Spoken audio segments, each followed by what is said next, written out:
Alright guys, welcome back to VALORANT News, and after big roster questions over the last few days, we finally have a big confirmation, it seems, last night coming out of Evil Genius's Ethan, or potentially former Evil Genius's Ethan, as the rumour seems to be emerging that that team has officially escaped the contract jail they were thrown onto after the World Championship concluded. This more than likely means that Ethan is out of that situation, will be going probably to NRG. Will the rest of the team be joining him? What's the situation there behind the scenes with Evil Genius's itself? Very much enjoy your thoughts in the comments below. Hit the like button if you enjoy. Subscribe if you're new as always, I would greatly appreciate it. Few roster things to dive into as well. First of all, Patty Tech, kind of interesting, going to Heretics here as a 6th man, and will debut in the kickoff event, and we'll discuss what Heretics also got up to yesterday in just a couple of seconds. I think he was on Heretics, was he not, a couple of years ago, so I guess he's back there now. Definitely a good player, probably good enough to start, and if Heretics stumble a little bit, as we'll see in a second, potentially he could come through. RRQ as well, bringing on an analyst for the new season, so that's cool stuff for them. There was also some big rumours going around yesterday on the future of SK Rossi, of course, very popular player in the Indian scene, former global esports player. They've now formed a team without SK Rossi, with a couple of Indian guys, and look, we'll see how they get on today in their match against Furia. That's going to be very interesting, but they did lose to Vitality yesterday, we saw, and there was some reaction saying, oh, well, maybe they need to come up with a different idea, but it's early days, you know, these teams need a bit of time to develop and see how they're going to fare. But SK Rossi is not going back to global esports as it stands, but there have been rumours that he's going to go to RNT. So this is Revenant Esports, one of these other Indian teams in the VCL. So there's a couple of like leakers that are talking about this and saying no trolls. SK Rossi's set to join Revenant Esports. It does kind of make a fair bit of sense, right? Making his comeback in the Valorant scene. So lots of optimism, of course, around this player. Hopefully he does well. And these are kind of the leaks and the speculation that have been going around today. This is the team, by the way, Revenant Esports here. So they didn't have the greatest finish up to the last split when they played their last match back in June, and they don't really have many players at the moment, but this is possibly going to change in the near future, and then starting the Ascension, the Challengers grind for the new season is probably the way that will go. There was also this from Def, just to quickly mention, of course, because former Exet IGL then was on Sentinels last season. Def actually mentioned in an interview recently that as soon as he felt that his individual abilities, his, you know, mechanical aim and stuff like this was to a level where he was costing his team, he was going to call it a day and not play anymore, not compete anymore in the server, which is what he's now done, right? He basically retired and has become the coach for the M80 Counter-Strike team,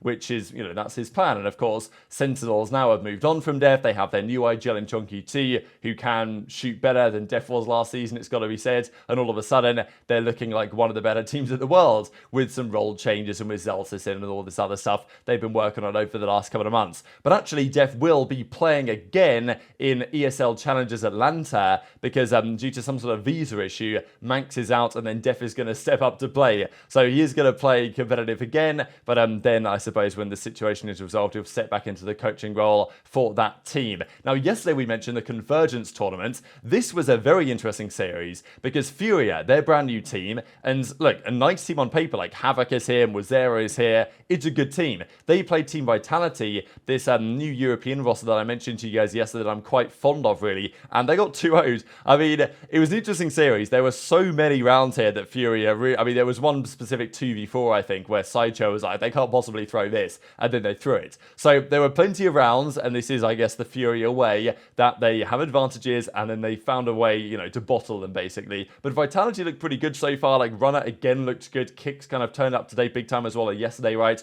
So, yeah, they lost their pick, Furia 13-8, and then Lotus went Vitality's way 13-9. So far, they're looking good. Vitality confirmed their spot to the finals of this Convergence tournament, which is going to come up in a couple of days' time. We'll see the bracket here in a second. The other game, though, yesterday was Fit Esports versus True Rippers. Fit Esports, their first action as well with this team. This attempted Turkish super team without Alpha, basically, is how it seems to me. And CNED, of course, back now in that Turkish scene after spending some time with Na'Vi. He's now back there. Artist is now back on Na'Vi. Well, you know how it went last season. CNED's back on Fit Esports, so back in the Turkish scene. So they took down yesterday's series. It was 14-12, map one, a close one. Then the Sunset was very dominant, 13-4 in the end, 28-9 from the Euro, which is not so bad. So that leaves the groups looking like this as follows. By the time this video goes out, you'll probably have seen maybe a couple of these results start to come through. So Global Esports versus Furia is going to be interesting just because of how the other two teams got on. Vitality, though, advance. At the end of the day, A, I'm pretty sure only one of the teams from Group A gets through anyway, so like the chances of basically the 2-0 team gets through. So this series doesn't mean that much, but it's good practice, right? It's good practice, good show matches. It is what it is. The other group as well, Foot Esports versus Gen.G. It's kind of cool how this has worked out just because that is the battle for the #1 seed. But actually, I just had a look to see how this is getting on, and Gen.G are comfortably winning at the moment. They took map 1 13-4 here on the Haven, and then their set right now is, 0-0 as I'm recording this video. So that hasn't quite got underway yet. But yeah, so far, Gen.G potentially looking like the favourites to win this one, and then go on to play what would be Vitality in the finals, which would be pretty interesting if they, of course, go on to win the series, which they might well not. Now, the other series, though, yesterday, and I don't really know why this had to just be a best of one, to be honest. I know there were probably concerns about time frame and technical delays and whatever, but they had Heretics and Carmine Corp and everything. They had these guys fly out there to play a best of one show match. It went to binds, and Carmine Corp won the bind. So can you believe it? Carmine Corp with this new team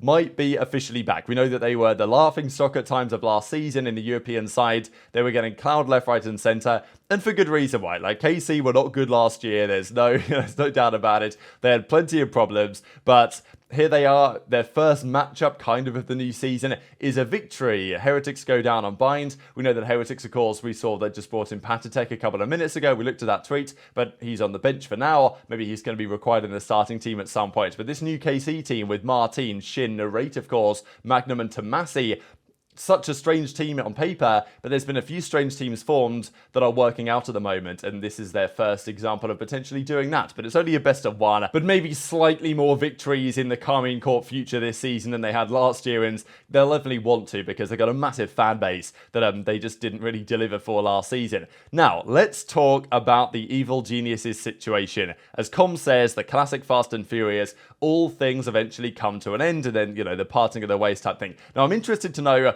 who are the two cars in this situation? Is it himself and Evil Geniuses as an org, or is it himself and his other players that are going elsewhere? Because that's also plausible. But we've known for some time, as soon as the World Championship ended, EG have been in financial disarray, just really disarray as an organisation. So many issues, so many lawsuits as well is another big one, to be honest. And the Evil Geniuses players were informed, we want to keep you, but we can only offer you half the salary or whatever. So, and then other teams were like, all right, we'll buy you Ethan, we'll buy you Demon 1 or whatever. And EG were saying, no, they've got a buyout in place, so you ain't getting him type thing. And apparently 100 Thieves said, well, you know what, like Boostio, your contract ends in January. We're not going to pay EG anything. We'll just bide the time until his contract is over and then we'll get him for free, which is apparently what 100T are planning to do as soon as the new season begins, after they trialled an alternate IGL nature. That didn't really go to plan, and now they're probably going to go down the Boostio route regardless. So we knew that EG were blowing it up completely. The question was, where are these guys going, or will they just get held? I mean, the rumour was that Ethan and Demon 1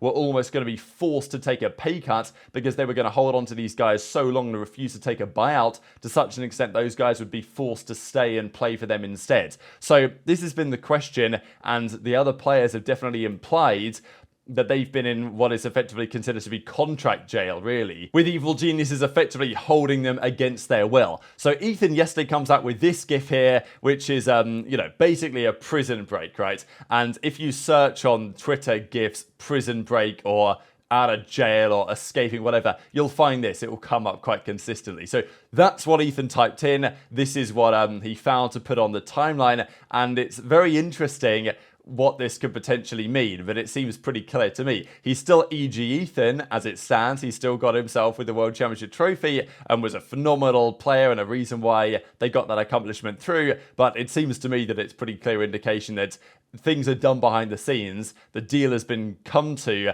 and even as Chet then says, here he is Thanos and he's put together all the Infinity Stones, which seems to also heavily imply that finally the roster is locked in. So I imagine there's been big negotiations. EG apparently rejected like 100 grand or whatever it was for Demon 1 and Ethan, some sort of buyout figure that they said no to, but I guess that EG have realised that they're better off actually selling these guys and getting money for them now rather than just holding on to them, and they're going to leave for free at some point anyway when their contract is over. So more than likely NRG and EG have come to an agreement where they pay some sort of buyout fee and those guys can get out of the contract jail. It's probably in the best interest of both parties, to be honest, and go and join the respective teams. Chet says it's finally time, we're kind of locked in. EG he says we're finally free, which says to me the contract, the negotiations are over, and it's a done deal. I guess my question is, what happened to the rest of these guys? Because, like, as Giacomo says, you know, what do you mean by that? Com as well as saying parting ways. Is that parting ways with EG? Is that parting ways with the players that are going elsewhere? Is he also going elsewhere? Like, you know, what's the situation with Giacomo? We thought he might be linked to G2.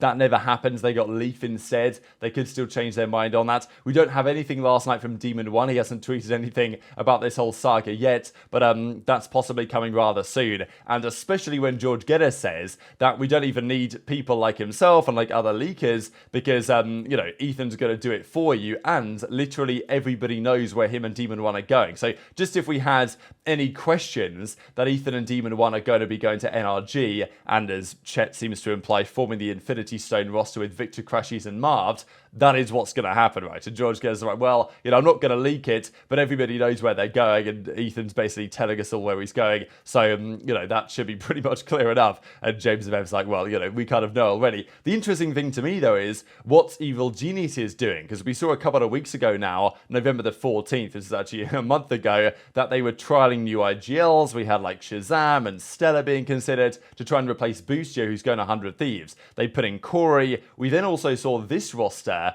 which was, this is like, I think the most recent roster that we've seen really, with Stella, Corey, Baby Bay, GMD, Potter as the coach. I think, was it Moose, right? He was the fifth man. So it feels like all of those guys are gone, which is such a wild timeline to think about. But that is what we believe at the moment. That's literally everybody from that former EG roster that just won the World Championship a couple of months ago is going to be out of there. So Giacomo, Com, what their next step is going to be. It's also tough for those guys because getting released now, let's say their contracts end now or their contracts end soon, they can't just join another tier 2 team easily. They will get offers, they will get opportunities, but it's like, if you're trying to leave and make something happen, ideally you want to leave as soon as the season is over so you can get those offers through. Giacomo might well have gone to G2 instead of Leaf, but you know, it wasn't going to happen because Leaf was available and Giacomo wasn't, and that's just how these things tend to work. So crazy circumstances. Of course, as and when NRG get confirmed, we will discuss what we think about their roster, because I have my opinions.